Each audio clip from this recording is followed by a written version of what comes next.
عمران خان نے جو جیل میں بیٹھ کے ہمیں ایک سبق سکھایا ہے، وہ کہتا ہے پاکستان سب سے پہلا، فوج سب سے پہلا، ادارے سب سے پہلے، پھر اخبار۔ تو ہمارے لیے تمام ادارے ہمارے لیے بہت ہی زیادہ ریسپیکٹیبل ہے۔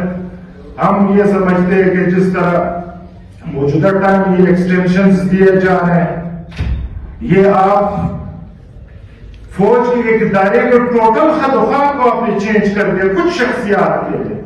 پیپلز اور پارٹی اور مسلم لیگ نون اس ٹائم اتنی خوف زدہ ہے عمران خان سے۔ ہمارے 8 فروری میں خود الیکشن لڑا PB 41 سے، میں 1875 لیڈ سے جیت گیا، اور وہ کہا میں صبح ریزلٹ دوں گا۔ صبح جب اٹھا اگلے دن جو ہے ایک شخص جس کو میں سمجھتا ہوں، آپ خود پتہ ہے آپ لوگوں کو اس کو کس ملک سے تعلق ہے، بہت سے ایسے لوگ تھے جن کو بلوچستان میں ہمارے سروں پہ بٹھایا گیا ہمارے ریزلٹ چینج کے 9 فروری میں۔ اگر ریزلٹ کو آپ کامن ویلتھ نے بھی اس ریزلٹ کو آپ نے دیکھو لیک ہوا، اگر اس ریزلٹ کے مطابق ہوتا آج پاکستان میں 3 TI اکثریت عمران خان کے پاس ہوتی، آج عوام کا جو ہے عوام کے فیصلے ہوتے، آج ہمارے سر پہ یہ خوف نہیں ہوتا۔ اور کب تک یہ خوف ہوگا؟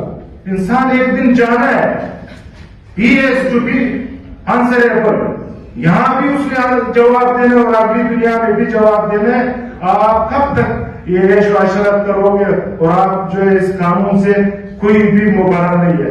آخر میں اپنے دوست جو جوڈیشری کے حوالے سے ایک بادشاہ کے صاحب، علی حسن سپریم کورٹ کے وکیل، عمران عالمی صاحب، شمس رن صاحب ہمارے سینئر وکیل، ڈاکٹر صاحب، ولی عجیب صاحب، عرفان صاحب، فتح صاحب، سارے دوست، اور عطیف ڈاکٹر صاحب اور پیچھے ہمارے دوست کھڑے ہیں، تو صاحب کی طرف سے میں ایک دفعہ پھر آپ لوگوں کو شکریہ ادا کرتا ہوں کہ ہر مشکل وقت میں آپ ہمارے ILF کے سینئرز فرنٹ پہ ہوتے ہو۔